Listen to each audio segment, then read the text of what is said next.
Bismillahi, Assalamualaikum warahmatullahi wabarakatuh. Kembali dalam perjalanan Abu Siri, Mata Realita. Kisah nyata di sekitar kehidupan kita di alam semesta. Mbak Abu Siri, hari ini pagi ini saya ada yang pertanyakan buat saya. Bagaimana tentang sholawat, tentang sholawat, tentang pemberantasan dukun santet, dan tentang pembohongan publik. Bagaimana pendapat Abu Siri? Silakan. Bismillahirrahmanirrahim. Assalamualaikum warahmatullahi wabarakatuh.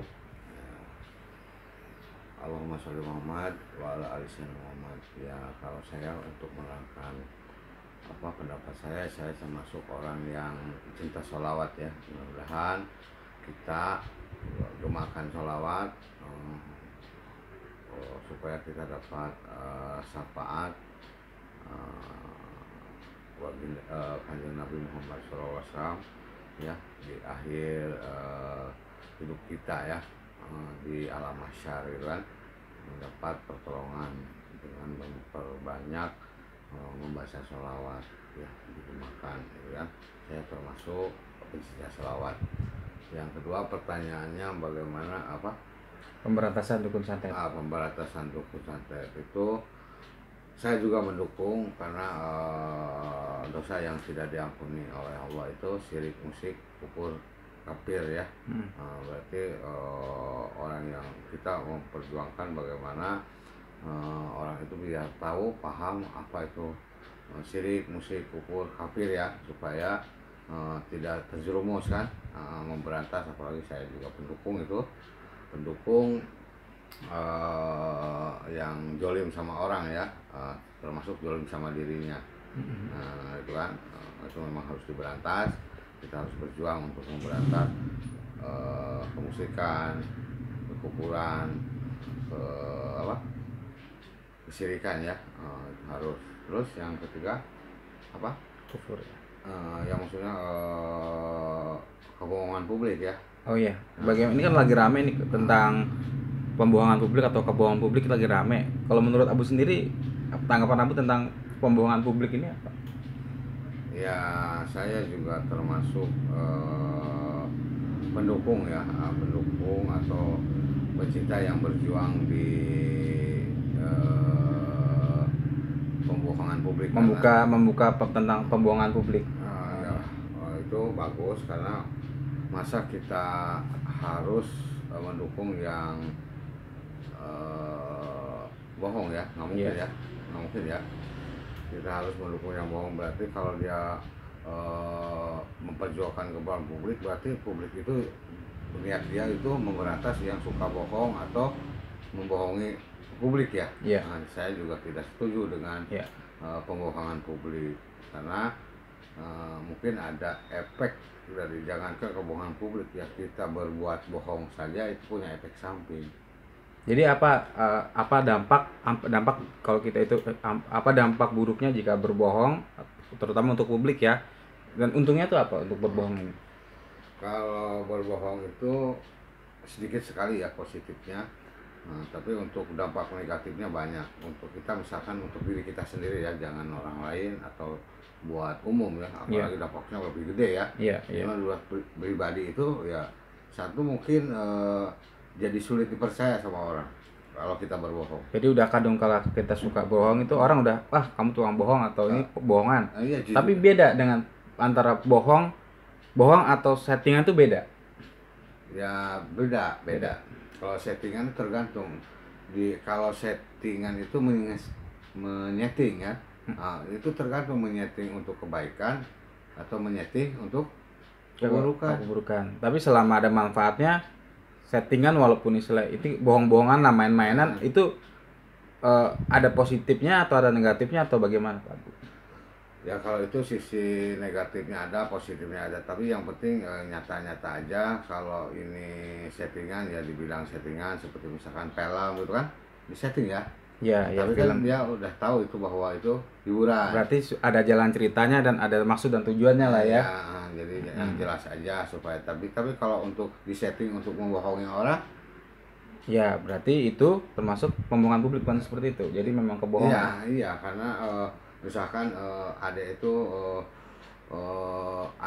ada yang dituju ya, orang dibohong berarti berbohong untuk kepentingan dirinya Berarti sendiri. niat berbohong untuk mendapatkan keuntungan walaupun itu pribadi atau keuntungan apa mungkin secara materi gitu Ya ya. maksudnya yang harus harus jelas itu misinya. Oh iya, iya. Buat membohongi publik itu misalkan ya tetap kalau kebohongan itu publik, karena kalau film atau apa kan bukan membohongi karena itu mah hasil karya. Hasil karya Tapi kalau untuk menjelaskan atau untuk menunjukkan gitu ya, contoh ya. misalkan saya mau Bisa. menyeting saya menjadi eh, presiden, Iya. gitu kan. Mm-mm. Dan mengaku presiden dan orang harus percaya saya presiden, ya lama-lama juga kebongkar mungkin saya itu bukan presiden. Iya, oke oke. Nah itu kan berarti membohongi publik dengan settingan. Iya. Dan lama-lama juga saya bukan presiden kan. Iya. Nggak Hanya ini hanya action lah ya. hanya action, tapi kalau seandainya itu hanya untuk kayak film atau Konten, apa konten. itu ya orang ngerti bahwa itu mah Konten, iya. bohong atau hiburan, Hiburan. atau sekedar penyampaian gitu kan, Penyampaian, iya. bukan nyata. Oke. Oke, selanjutnya tadi kan kita bicara tentang dampak buruk tentang kebohongan. Oke, selanjutnya kita kembali lagi dampak buruknya jika berbohong tuh.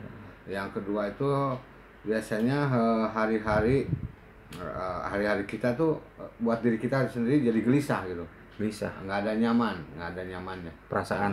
ketakutan selalu gitu kan, ketakutan gelisah aja karena kita udah berbohong sama diri kita sendiri. Itu untuk terus selanjutnya kalau dengan banyak berbohong itu Yang kedua itu yang ketiga itu ya sekali berbohong ya kita sulit untuk bisa jujur karena akan menutupi kebohongan yang pertama, bohong lagi ya, kejujuran itu. jadi hidupnya akan terus bohong gitu ya. Iya akan menutup tidak untuk melakukan untuk menutupi ketidakjujurannya ya sulit, dia harus berbohong juga terus dan sulit ini gitu. Jadi ya itu yang bikin gelisah ya karena dia harus bikin skenario menutupi setiap kebohongan ya. Terus-terusan. Yang keempatnya tak mungkin dia bisa jadi jujur. Gak ada kesempatan ya. Berarti hidupnya penuh kebohongan. Jadi bohong apa, jadi mau ibadahnya bohong, semuanya bohong, atau semua bohong itu. Kalau dibohong judulnya udah bohong udah salah kan. Iya betul. Yang kelima itu hanya soal apa, tak hanya merugikan karir gitu kan, Karir atau pencitraan diri lah ya. Yang kedua itu buat diri pribadi, keluarga, semua jadi efek samping semuanya. Jadi semuanya, jadi memang ada efeknya, dampaknya luas Ya, dari kebohongan itu. Oke ya. Baiklah, sementara cukup sekian acara kita pagi ini. Nanti kita ketemu lagi di acara Mata Realita selanjutnya. Tetap ikuti perjalanan Abu Siri dalam acara Mata Realita. Bismillah. Sebentar, apa Abu Siri ada mau ditambah? Ya ini sama rekan teman, banyak orang ngaku pintar ya. Pintar itu ya, kita renungkan lagi pintar apanya ya. Bikin cecak aja yang kecil nggak bisa, paling juga pintar bohong ya. Atau orang merasa serba tahu ini tahu itu ya. Ya.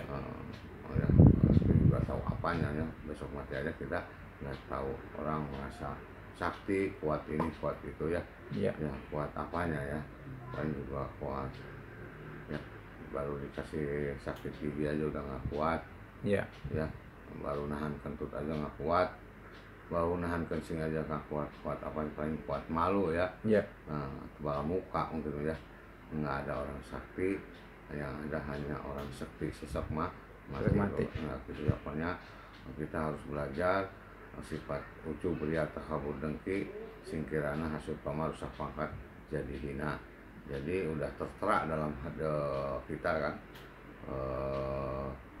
sifat itu ujub, ria, takabur, dengki, singkirana ya udah napol, tapi tidak bisa dihilangkan, tapi bisa ya minimal mengurangi lah sedikit-sedikit ya. Baik. Jadi untuk itu saya kok mau maaf kalau ada salah-salah kata, karena saya ini tempatnya bodoh, pokok sing balangah, apalagi di tamahan sifat serakah ya, makin lupa diri. Untuk itu tolong dimaafkan kalau ada salah-salah kata. Baik, terima kasih. Saya akhiri. Bismillahirrahmanirrahim. Assalamualaikum warahmatullahi wabarakatuh.